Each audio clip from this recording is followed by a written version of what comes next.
お疲れ様です。作水です。ちょっと今考えながら話してるから、ちょっと話が行き違ってたらごめんね。ということで、タイトル通り、今自分に自信はありますかっていう質問に、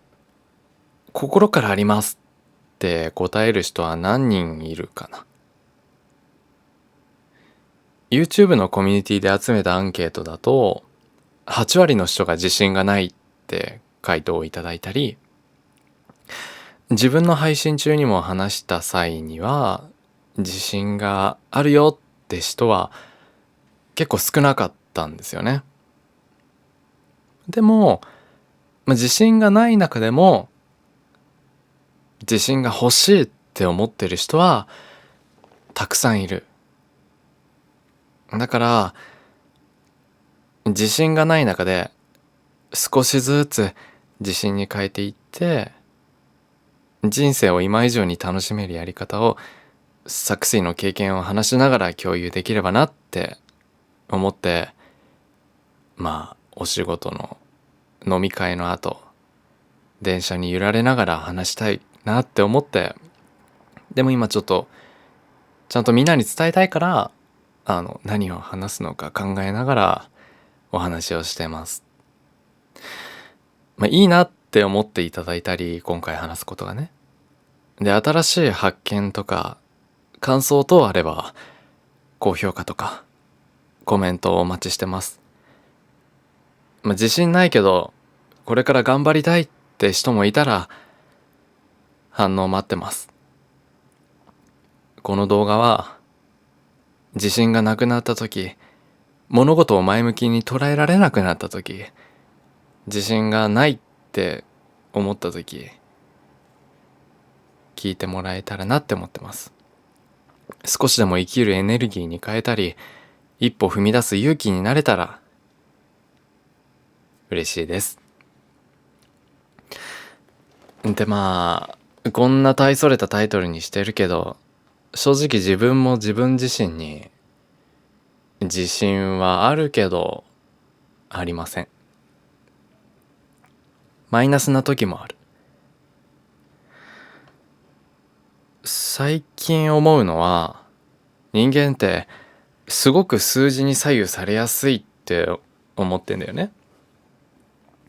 自分事だったらなおさら。例えると、痩せたい時に気にするのは体重だし、テストを受かりたい時に意識するのはテストの点数だし、YouTube で活動をしている人が気にするのは結構再生数だったりする。結構人間って数字が絡むことを気にして生きている人は結構多いんだよね。それは数字が一番目に見えるし、それが結果として一番評価されやすいから。だけど、その数字を気にしすぎると、自然と自信もなくなっていくってのが結構リアルな現実であるんだよね。体重、テストの点数、再生数。これに関しては、上には上がいるから。でもそう考えると、自信をつけることって本当に難しいんだなってのも同時に思えてくる。言ってることはわかるけど、じゃあどうしたらいいのかとか、納得する話だけど、でも行動できないってことはよくあるよね。言ってることはわかってる。わかってるんだけどさ、行動できない。そんな人にも一歩を踏み出せるように、自信のつけ方についてお話しできればって思ってる。よろしくお願いします。まず、なんで自信がないのかを考えてみると、まず自信を失うって過去の失敗とか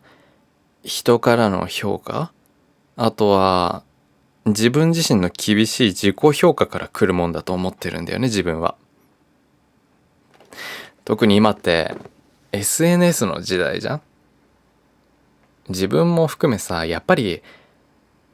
隣の芝は青いというか、他者と比較しがちなんだよね。それによってさ、自分自身を過小評価しすぎちゃうってことはよくあると思うの。正直にここで話すと、自分は他者と比較しちゃう。SNS での完璧な人生だったり、爆裂的な人気だったり、憧れだったり、羨ましく思うと同時に妬ましい気持ちもある。嫉妬だね。みんなはどうかな。キラキラした SNS に対して羨ましくいとましく思ったことってないかな。さっきも言ったけど、自分はあるんだけど、でもその妬む感情ってさ、誰が得してるんだろうって考えると、誰も得をしていないんだよね。その妬みをぶつけたところで誰も得しないし、それで自分が満足したとしても、そのぶつけた先でまた誰かが困っちゃうと思うの。猫が鳴いてる。何話そうとしたんだっけ。そうか。妬みの感情ってね、負けず嫌いな気持ちになるからすごくモチベーションにもつながると思うんだけど、行き過ぎると誰かを不幸にさせちゃうんだよね。自分が何よりも思うのは、誰かの何かに憧れるより、自分のしたいことに向き合っていた方が自分得だと思うし、かっこいいと思う。妬みとかね、そういう感情は多かれ少なかれ誰しも持ってるものだと思う。でもそれにとらわれてしまうと自分自身を失ってしまうって思う。だからそれよりも自分自身の内側に目を向けて、自分らしい強みとか魅力を見つけ出すことが自分らしい人生を生きていけると信じてる。自分自身の強みや才能を知ることで自信がつく話なんだけど、自分の得意なことだったり過去の成功体験とか思い出してみるとすごくいいかもしれない。自分の話になっちゃうんだけど、自分自身は作水は過去にこの声にコンプレックスを抱えていたんだよね。自分の声は好きじゃなかった。でも周りからはいい声だねって言われることも多くて、そこから巡りに巡って今こうやって声で活動してやりたいことをやれてるの。だからもし自分自身で自分自身の強みを見つけられないって人は、友人だったり家族に自分の強みを聞いてみるのもいい方法かもしれない。他人の視点から見ると自分では気づかなかった長所とか才能とかに気づくこともできるしね。一例としてね。このシチュエーションボイスの界隈もそうだし、リアルな世界も自分らしい強みや魅力を知ってそれを最大限に生かすことがかなり大事になってくると自分は思ってる。自分オリジナルの道っていうか、自分の人生を描くにあたって他との比較は忘れてさ、自分自身の内側に目を向けることが何よりも大事だって本当に心から思ってる。自分らしい強みや魅力を見つけて、それを生かして生きることで自信も自然とついてくると思う。どこかでも言ったけど、いつだって新しいことに対して始めるのは遅いってことはないと思う。他人と比較せずにやりたいことをまっすぐやればいいって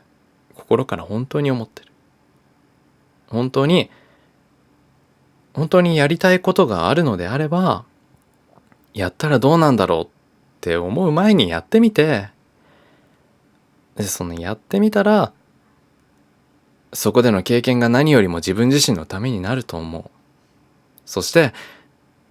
自信のなさを乗り越えていく過程で自分らしい生き方とか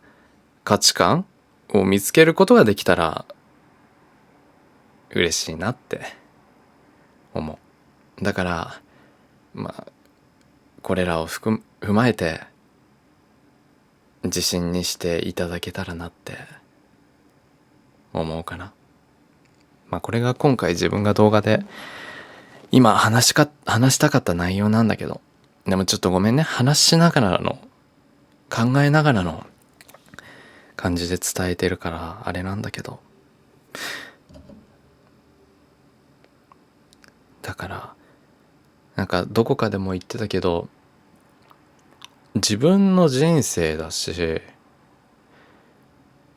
自分の人生からは逃れられないと思うんだよね、生きていく中では。誰かの人生に依存するのもいいことかもしれないんだけど、それが本当にやりたいことならいいんだよ。でも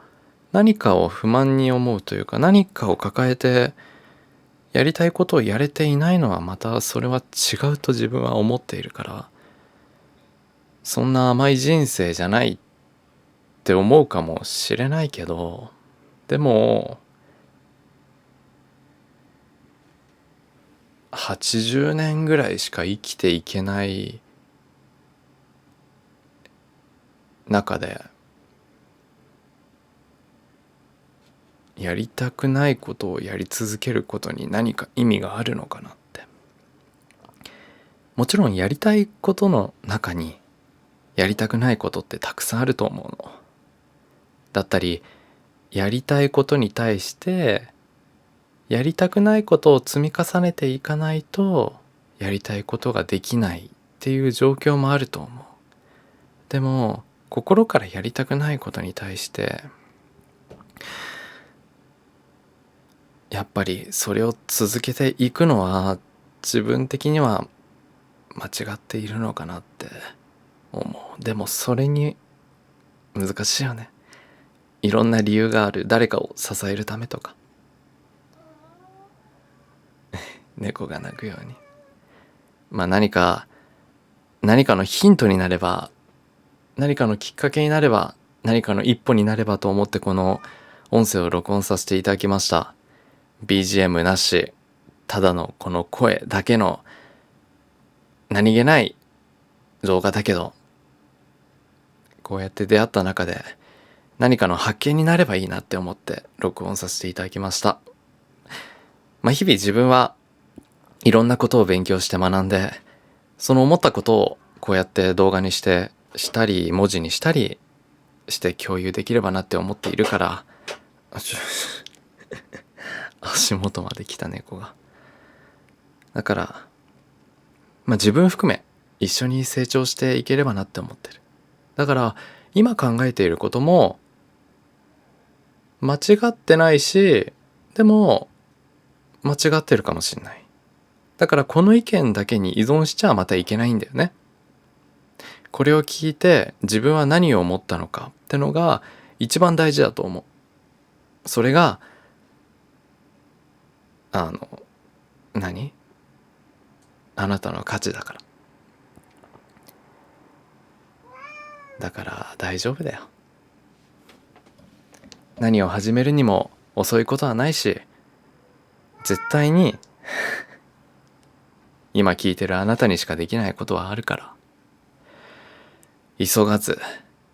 遠回りが一番近道っていう言葉も自分はすごい好きで。だから、自分のペースをしっかり見極めつつ、人生を頑張っていけたらなって自分は思うから。だから、何かのヒントになれば嬉しいかな。ただそれだけの動画でした。もし何かヒントとかあれば、高評価とか感想で教えてもらえたらなって思ってます。感じたこととか感想とかあればね。ということで、本日はこれにて動画を終わらせたいと思います。ではまた明日をいい一歩になれるように、また寝で終わりたいと思います。本日もご視聴いただきありがとうございました。いつも作品をご視聴いただきありがとうございます。それでは本日も動画ご視聴いただきありがとうございました。ではまた次の動画で。またね。